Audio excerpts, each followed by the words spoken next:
Om Swastiastu. Selamat pagi. Di sini kami akan mempresentasikan makalah yang berjudul Akulturasi Sistem Pemerintahan. Perkenalkan, nama saya Niputri Indah Hidyartini, absen 33. Perkenalkan, nama saya Niputri Indah Yunita, saya absen 34. Perkenalkan, nama saya Niwayati Widiawati, absen 35. Perkenalkan, nama saya Imati Wirasudewa, nomor absen 13. Perkenalkan, nama saya Iman Prasana, nomor absen 14. Pendahuluan 1.1 latar belakang yaitu masyarakat Indonesia sejak zaman dahulu telah memiliki kebudayaan sendiri. Selama ini dipahami adalah proses masuknya budaya Hindu dan Buddha tak lepas dari aktivitas perdagangan yang terjadi di tanah air. Melalui perdagangan terjadilah akulturasi budaya. Akulturasi kebudayaan yaitu suatu proses pencampuran antara unsur-unsur kebudayaan yang satu dengan kebudayaan yang lain, sehingga membentuk kebudayaan baru. Kebudayaan baru yang merupakan hasil pencampuran itu masing-masing tidak kehilangan kepribadian atau ciri khasnya. Untuk dapat berakulturasi, masing-masing kebudayaan harus seimbang. Begitu juga untuk kebudayaan Hindu-Buddha dari India dengan kebudayaan Indonesia asli. Kebudayaan Hindu dan Buddha pada umumnya dibawa oleh para pedagang yang berasal dari India. Akibat interaksi antara pedagang dan penduduk pribumi, maka terjadilah akulturasi kebudayaan Hindu dan Buddha dengan kebudayaan asli nenek moyang kita. Namun, bukan berarti kebudayaan asli tersebut diterima begitu saja oleh masyarakat Indonesia waktu itu. Setiap budaya masuk mengalami proses penyesuaian dengan budaya asli di Nusantara.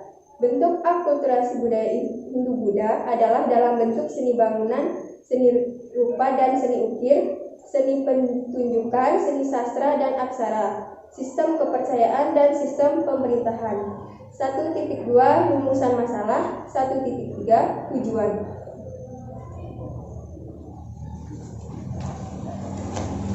Pembahasan pengertian akulturasi. Istilah akulturasi berasal dari bahasa Latin acculturate yang artinya tumbuh dan berkembang bersama. Menurut Kamus Besar Bahasa Indonesia (KBBI), ada 3 pengertian akulturasi. Ketiganya bisa dilihat secara umum, antropologi, dan linguistik. Secara umum, akulturasi adalah percampuran dua kebudayaan atau lebih yang saling bertemu dan saling mempengaruhi. Lalu, secara antropologi, akulturasi adalah proses masuknya pengaruh kebudayaan asing dalam suatu masyarakat.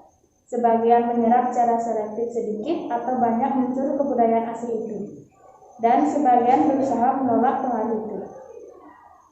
Sementara dari segi linguistik, akulturasi adalah proses atau hasil pertemuan kebudayaan atau bahasa di antara anggota dua masyarakat. Bahasa ditandai oleh peminjaman atau bilingualisme. Ada juga beberapa ahli yang menyampaikan definisi dari akulturasi budaya. Menurut antropolog Indonesia, Koet Jalaningrat, akulturasi adalah proses sosial yang timbul bila suatu kelompok manusia dengan kebudayaan tertentu dihadapkan dengan unsur-unsur dari suatu kebudayaan asing, sehingga unsur-unsur kebudayaan asing tersebut lambat laun diterima dan diolah kembali tanpa menyebabkan hilangnya kepribadian budaya itu sendiri. Sementara sosiolog Amerika Arnold Ambrose mendefinisikan akulturasi sebagai the adoption by a person of group of the culture of another social group. Artinya adalah adopsi oleh seseorang atau kelompok budaya dari kelompok sosial yang lain. Maka dapat disimpulkan bahwa akulturasi adalah perpaduan antar budaya yang kemudian menghasilkan budaya baru tanpa menghilangkan unsur-unsur asli dalam budaya tersebut. Biasanya, akulturasi kebudayaan terjadi karena unsur budaya yang baru dinilai memberikan manfaat bagi kehidupan suatu masyarakat. Proses ini dapat mencakup berbagai aspek kehidupan seperti bahasa, ilmu pengetahuan, teknologi, dan kesenian. Akulturasi bisa terjadi melalui kontak budaya yang bentuknya bermacam-macam. Misalnya pada seluruh lapisan masyarakat, sebagian atau bahkan antar individu dari dua kelompok berbeda. Silakan langsung menuju ruang UKM. Pengertian akulturasi sistem pemerintahan. Agama Hindu merupakan agama tertua di dunia yang berkembang dari kebudayaan manusia sekitar 4.000 tahun yang lalu di India. Disadur dari histori, dari agama Hindu muncul agama Buddha dan kebudayaan dan keduanya percaya pada reinkarnasi, karma dan serta kehidupan, pengabdian dan kehormatan adalah jalan menuju keselamatan. Masuknya perdagangan India ke Indonesia membawa ikut serta penyebaran agama Hindu dan Buddha. Agus Dujanto Indrajaja dalam jurnal awal pengaruh Hindu Buddha di Nusantara 2014 menyebutkan masuknya budaya India kemudian menghasilkan akulturasi dengan budaya yang sudah lebih ada di Indonesia. Salah satu bentuk akulturasi India dan Indonesia dapat dilihat melalui bidang pemerintahan. Akulturasi bidang pemerintahan, salah satu wujud akulturasi budaya Hindu Buddha di Indonesia adalah lahirnya sistem kerajaan di Nusantara. Pada awalnya, sistem pemerintahan di Indonesia cukup sederhana, hanya mengangkat kepala suku sebagai pemimpin. Sedangkan dalam sistem pemerintahan, bangsa India memperkenalkan sistem kerajaan feodal dengan konsep dewa raja. Dalam buku sejarah Indonesia modern 1200 sampai 2004, karya M. C. Ripley, Sistem Kerajaan Feodal, bentuk akulturasi India dan Indonesia di mana kerajaan-kerajaan Nusantara memosisikan raja sebagai titisan para dewa. Hal ini membuat masyarakat sangat menghormati keberadaan raja. Apapun yang dititahkan raja harus segera dilaksanakan. Kerajaan Hindu Buddha di Indonesia yaitu Kerajaan Kutai, Kerajaan Tarumanegara, Kerajaan Mataram Kuno, Kerajaan Sriwijaya, Kerajaan Singhasari, Kerajaan Kediri, Kerajaan Jenggala, Kerajaan Majapahit, Kerajaan Sunda, dan Kerajaan Bali.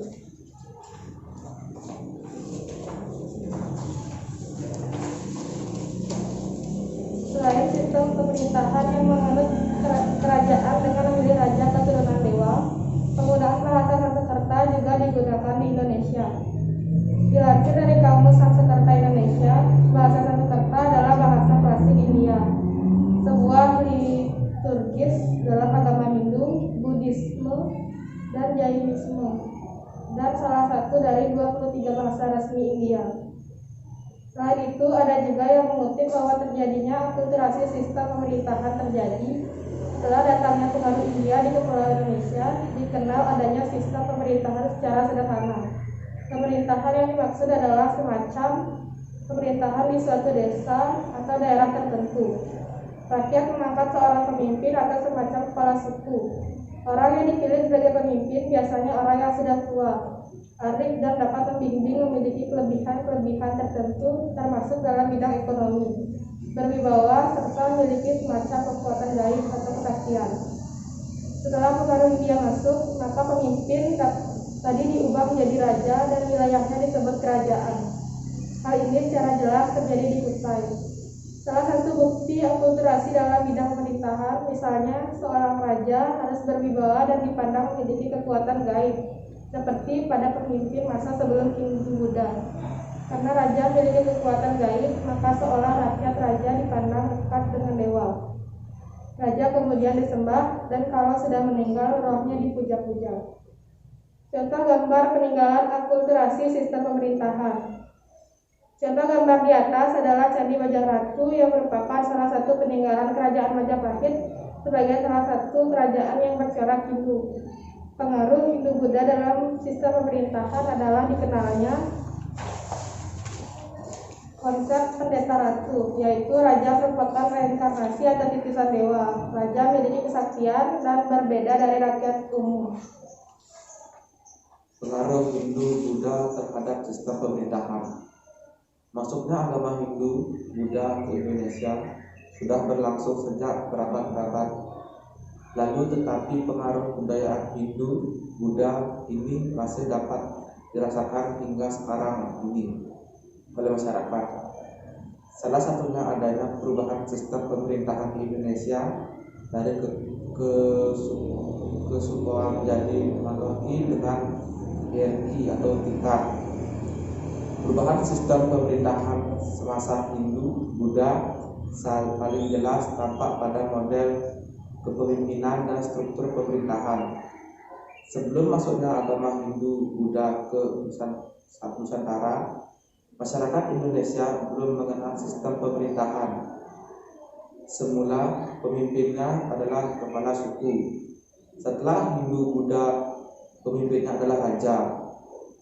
Saat itu, sistem pemerintahan di Indonesia yang tadinya bercorak kesukaan dan kerakyatan menjadi monarki dan hierarki atau tingkat yang jelas. Kepemimpinan kepala suku yang bersifat primus inter pares yang dituankan berubah signifikan menjadi kepemimpinan monarki absolut atau titah raja adalah segalanya. Dasar legitimasi kepala suku adalah kompetensi, pengalaman dan kewibawaan, sedangkan dasar legitimasi raja adalah kehendak ilahi karena raja adalah titisan dewa. Di samping itu, kepala suku dipilih secara bergilir di antara para ketua adat, sedangkan raja dipilih berdasarkan faktor keturunan dari dinasti yang berkuasa. Selain itu, kedudukan kepala suku dikukuhkan oleh musyawarah warga, sedangkan kedudukan raja dikukuhkan oleh brahmana, kasta tertinggi dalam masyarakat Hindu. Adapun struktur pemerintahan monarki menempatkan raja sebagai penguasa tertinggi dan mutlak. Struktur ini berlaku umum di semua kerajaan Hindu Buddha yang pernah muncul di Indonesia, mulai dari Kutai sampai Majapahit. Oleh karena itu, informasi dalam prasasti selalu berfokus pada tindakan raja. Akibatnya, kejayaan dan kejatuhan suatu kerajaan sama sekali tergantung pada mampu tidaknya seseorang raja memimpin dan mengelola pemerintahan. Struktur pemerintahan mengalami penyesuaian dari satu kerajaan ke kerajaan lain tergantung urgensi masalah yang ditangani dan luasnya wilayah yang harus dikendalikan. Semasa kerajaan Majapahit terdapat dewan penasehat yang disebut Batara Prabu, kemudian jabatan Majapahit Mangkubumi sebagai pelaksana pemerintahan tertinggi yang bertanggung jawab langsung kepada raja. Perbedaan sistem pemerintahan. Terdapat perbedaan sistem pemerintahan antara kerajaan Hindu Buddha yang berlokasi di Jawa Timur, Jawa Tengah bagian utara, dan Jawa Tengah bagian selatan. Perbedaan itu dapat diidentifikasikan dengan melihat denah bangunan candi di dalam sebuah kompleks.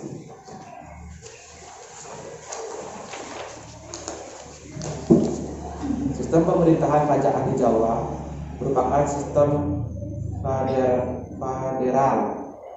Tiap kerajaan yang berada di wilayah kekuasaannya masih memiliki otoritas penuh. Kondisi ini ditunjukkan oleh denah bangunan candi, di mana candi induk sebagai simbol pemerintahan pusat terletak belakang candi Parwata yang lebih kecil.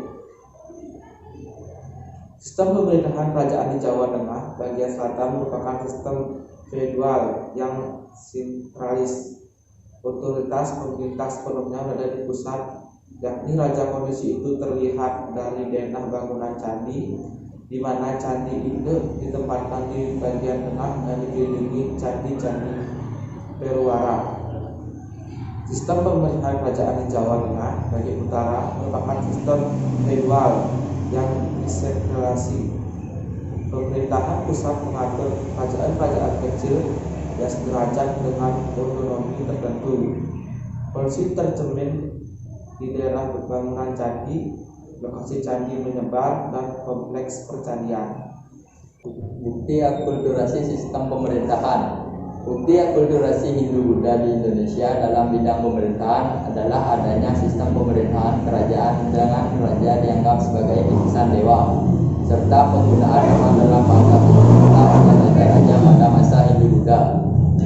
Sejak masuknya agama Hindu dan Buddha di Indonesia, pengaruh India termasuk sistem pemerintahan juga menyebar. Pengaruh agama Hindu dan Buddha bidang pemerintahan adalah munculnya kerajaan-kerajaan bercorak Hindu-Buddha di Indonesia seperti Kerajaan Mataram, Sriwijaya, Kutai, Tarumanegara, Kediri, dan lainnya. Sistem kerajaan ini menggantikan sistem kesukuan dan desa yang sebelumnya ditetapkan. Sebelum masuknya pengaruh Hindu dan Buddha, misalnya orang Jawa hidup dalam desa kecil yang dipimpin seorang kepala desa. Kemudian setelah masuknya pengaruh India, mulailah munculnya kerajaan di Jawa. Kerajaan yang dipengaruhi ajaran Hindu-Buddha ini menganut paham Devaraja atau kultus, di mana sang raja didewakan atau dianggap titisan dewa di bumi. Konsep ini terkait erat dengan konsep Chakravartin atau penguasa semesta dalam pemerintahan kerajaan di India. Sebagai perwujudan kekuasaan raja, setelah meninggal para raja ini akan diperlakukan dan abunya disemayamkan di candi-candi. Dengan masuknya agama Hindu dan Buddha, para pemimpin di Indonesia mulai menggunakan gelar-gelar kebangsaan dan nama dari bahasa Sanskerta. Misalnya di Kutai, raja pertama adalah Kudungga yang menggunakan nama asli Kutai. Namun keturunannya mulai menggunakan nama bahasa Sanskerta yaitu Aswawarman dan Mulawarman. Penutup yaitu kesimpulan. Akulturasi kebudayaan yaitu suatu proses pencampuran antara unsur-unsur kebudayaan yang satu dengan kebudayaan yang lain, sehingga membentuk kebudayaan baru. Kebudayaan baru yang merupakan hasil pencampuran itu masing-masing tidak kehilangan kepribadian atau ciri khasnya. Oleh karena itu, untuk dapat berakulturasi, masing-masing kebudayaan harus seimbang. Begitu juga dengan sistem pemerintahan di Indonesia yang sekarang mulai berubah dan berkembang dari kebudayaan Hindu-Buddha India dengan kebudayaan Indonesia asli. Selain itu, akulturasi menjadi salah satu bagian dari bentuk asosiatif dalam masyarakat. Sebagai bentuk asosiatif dalam masyarakat, akulturasi memiliki hubungan yang erat antara masyarakat satu dengan masyarakat yang lain, termasuk dalam sistem pemerintahan yang selalu hadir di setiap segmen kehidupan manusia. Proses terjadinya akulturasi budaya dalam masyarakat biasanya memakan waktu lama, akan tetapi ada yang hanya membutuhkan waktu sedikit. Semua kondisi akulturasi tersebut tentu saja tergantung pada persepsi masyarakat setempat terhadap budaya asing yang masuk. Akulturasi bisa terjadi dalam kurun waktu yang relatif lama apabila masuknya melalui proses pemaksaan dalam masyarakat. Hal ini tentu saja akan menimbulkan konflik sosial di mana hal ini yang dapat merusak keteraturan dalam kehidupan masyarakat. Akan tetapi, jika sebaliknya, masuknya akulturasi ini melalui proses damai, maka akulturasi tersebut akan relatif lebih cepat.